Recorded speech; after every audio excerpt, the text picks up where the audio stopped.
The story begins in 1999, but not with celebration. Instead, we see Marty Burlsworth preparing for the funeral of his younger brother, Brandon. Brandon was only 22 years old and had just been drafted into the NFL. His future was finally beginning, but now it's over before it even started. Everyone around Marty is trying to accept the loss and trust that God has a plan. His mother holds onto her faith, believing there must be a reason. But Marty can't accept it. To him, it doesn't make sense. Brandon worked harder than anyone. He did everything right. And just when his life was about to change, he was gone. As Marty struggles with anger and doubt, the story takes us back to where everything started. We go back to Harrison, Arkansas, where Brandon is just a kid. Right away, we see that Brandon is different from the typical football hero story. He's overweight, he wears thick glasses, and he's constantly being called fat by other kids. Naturally, this bothers him, but his mother gives him simple advice. She tells him that God made him the way he is for a reason, and that other people's opinions don't matter. And honestly, this becomes the foundation of Brandon's entire personality. Because from the beginning, he believes something important.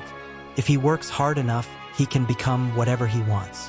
One day, while sitting at home watching football, Brandon suddenly makes a big announcement. He says he's going to play for the University of Arkansas Razorbacks. Now, if you look at him at this point, this sounds like one of those childhood dreams that parents smile at but don't really take seriously. But his mother doesn't laugh. She simply tells him that if that's what he wants, he's going to have to work hard at school and in life. And Brandon takes that seriously. Soon after, he joins a youth football team. Before the game, the coach asks the kids who wants to play in the NFL one day. Every kid raises their hand. But Brandon doesn't just raise his hand. He jumps forward like he's already committed. Unfortunately, reality hits quickly. When the starting players run onto the field, Brandon stays on the bench.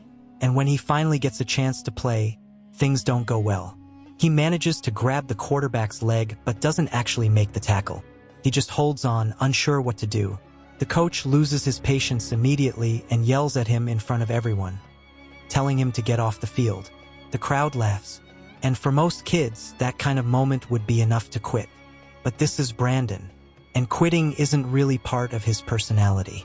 After the game, a high school coach named Coach Tice approaches him. Instead of criticizing him, he gives him advice. If Brandon wants to play football, he needs to work harder than everyone else. First to practice, last to leave. No shortcuts. And Brandon takes those words seriously. From that moment, hard work becomes his identity. Around the same time, another problem appears. Their father, who has been absent due to alcoholism, tries to come back into their lives. Marty doesn't trust him at all and makes it very clear that if he hurts Brandon again, he won't be allowed near the family. For a while, things seem okay, but soon Brandon finds his father drunk again. That moment scares him, and Marty decides it's better to keep their father away completely. This situation explains something important about Brandon. His family isn't perfect. Life hasn't been easy, but despite everything, he stays positive. Years pass, and Brandon continues playing football in high school under Coach Tice. And here's what makes him different. He's not the most talented player. He doesn't have natural athletic ability like some others. Everything he does comes from effort. Every practice, every drill, every game. He works harder because he knows nothing is going to be given to him. At one point, he even questions whether football is really meant for him. But Coach Tice tells him something powerful. Some people are given talent. Others have to earn everything. And the second group usually gains something much more valuable along the way. That mindset keeps Brandon moving forward. Eventually, Coach Tice arranges a visit to the University of Arkansas so Brandon can meet the offensive line coach. For Brandon, this is a huge moment. This is the dream he's been talking about since he was a kid. But when they meet the college coach, the response isn't encouraging. The coach tells him directly that he's not big enough and doesn't look like a Division I player. He even says that if Brandon joins the team, it will only be as a walk-on. Basically a practice player with almost no chance of ever playing in a real game. Most people would take that as a clear rejection. But Brandon's reaction is simple. He says he'll get bigger, and he'll prove himself. Because at this point, his dream isn't based on talent. is based on belief. Later, his high school coach brings him an offer from Arkansas Tech, where he could play on scholarship. This is a safe option. Free education, guaranteed playing time, the smart choice. But Brandon tears up the offer because he only wants one thing, the Razorbacks. And that decision creates tension in the family, especially with Marty, who worries about the financial burden. But Brandon doesn't change his mind. After graduation, he leaves for the University of Arkansas as a walk-on, fully aware that nothing will be easy. And honestly, this is where the Real challenge begins. Because now he's stepping into a world where nobody believes he belongs. When Brandon arrives at the University of Arkansas in 1994, reality hits immediately. College football isn't just faster and stronger. It's a completely different world. These players look like professionals already, and compared to them, Brandon looks out of place. He still wears his glasses. He still has extra weight. And since he's only a walk-on, he doesn't even have a guaranteed spot on the team. To most of the players, he's just another guy who won't last long. And they make sure he feels that way. Some teammates laugh at him. Others question why he's even there. His roommate, Garrett, isn't exactly welcoming either. Every day, Brandon is reminded that nobody expects him to succeed. Even the offensive line coach, Mike Bender, doesn't believe in him at first. From a coaching perspective, Brandon simply doesn't look like a Division I lineman. He's not big enough, not strong enough, not fast enough. Basically, he's the definition of long shot. But if there's one thing Brandon understands, it's being underestimated. And instead of getting discouraged, he does what he's always done. He works. While other players finish practice and head back to rest, Brandon stays. Extra weightlifting, extra conditioning, extra drills, every single day. And he doesn't complain. He doesn't argue. He doesn't try to prove people wrong with words. He just keeps showing up. And slowly, the changes begin. The extra weight starts turning into muscle. His strength improves. His speed gets better. His body starts to look like it actually belongs on the field. But more importantly, something else changes. The coaches start noticing his effort. Because talent is common at this level. But discipline like his, that stands out. At the same time, Brandon makes another important decision. He stops wearing his glasses during practice. Not because he suddenly sees perfectly, but because he wants to remove anything that makes him look different from the rest of the team.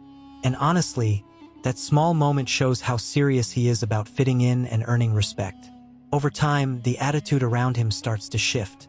The same teammates who used to laugh at him now see him pushing harder than anyone else. They see him staying after practice. They see him improving. And slowly, the jokes stop. The disrespect fades. People may not fully believe in him yet, but they definitely don't see him as a joke anymore. Then comes a huge turning point. After all the hard work and improvement, Brandon finally earns a scholarship. For a walk-on player, this is a massive achievement. It means the coaching staff officially believes he deserves to be there. It also takes a huge financial burden off his family, something Marty had been worried about from the beginning. For the first time, Brandon isn't just surviving on the team. He's part of it, but he still isn't done. Now that he's earned his place, he sets a new goal. He wants to become a starter. And once again, the only way he knows how to get there is through effort. Practice after practice, season after season. No shortcuts, no excuses. And eventually, that work pays off. By his sophomore year, Brandon earns the starting position at right guard on the offensive line. Now he's not just on the team. He's one of the players the team depends on. As the seasons continue, his reputation grows. Coaches trust him, teammates respect him, and his work ethic begins to influence the entire team. Because when one player pushes himself that hard every day, it raises the standard for everyone else. His senior year becomes something special. The team performs at a high level, driven by discipline and effort, the same values Brandon has been showing from the beginning. And at the end of the season, he receives one of the highest honors in college football. He is named an All-American. For someone who started as an overlooked walk-on, this is almost unbelievable. The kid who was told he didn't belong is now one of the best players in the country. Then comes the next big step, the NFL draft. Brandon is selected in the third round by the Indianapolis Colts. For him and his family, this is the moment they've been working toward for years. All the early mornings, all the extra training, all the doubt and criticism, it all led here. And when he arrives for his first workout with the Colts, his position coach tells him something encouraging. He believes Brandon is going to have a great career. For the first time, everything seems perfectly lined up. The dream isn't just alive anymore. It's finally beginning. After being drafted by the Indianapolis Colts, Brandon's dream is finally becoming real. For years, he worked harder than everyone around him.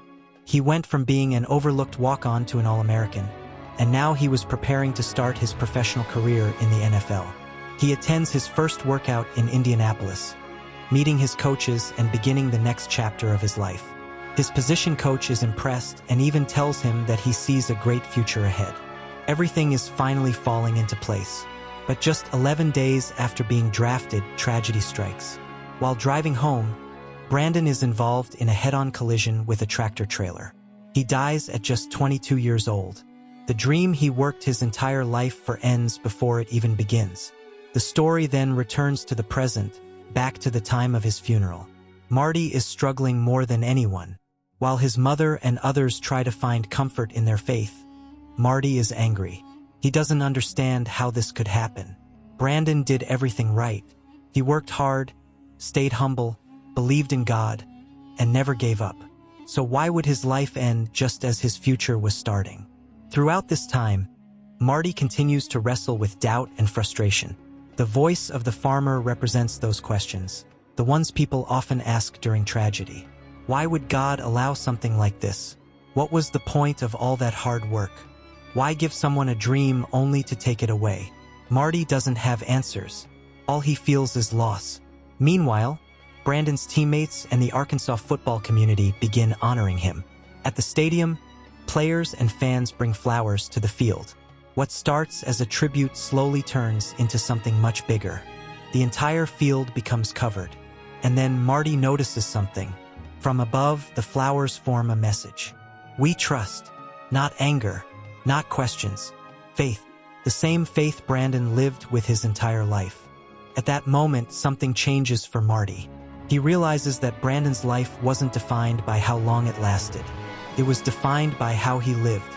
Brandon never complained, never doubted his purpose, never stopped working, never stopped believing. And even after his death, his message was still bringing people together, still inspiring others, still reminding them to trust. Marty returns to the celebration of Brandon's life with a different perspective. The anger is still there, but now there is something else too. Peace, not because the loss makes sense, but because Brandon's life clearly meant something. His story didn't end with the accident. It continued through the people he inspired, through the example he set, through the belief he carried every single day. And that's what makes his story powerful. Because Brandon wasn't the most talented player. He wasn't the fastest. He wasn't the strongest when he started. What made him special was something much simpler. He showed up every day. He worked, he believed, and he never let doubt decide his future. In the end, his story isn't really about football. It's about effort, faith, and the idea that greatness doesn't come from talent alone. Sometimes, greatness comes from refusing to quit when nobody believes in you. And that's why Brandon Burlsworth's story is remembered. Not because of how it ended, but because of how he lived. Please consider liking the video and subscribing if you enjoyed the content. Thanks for watching.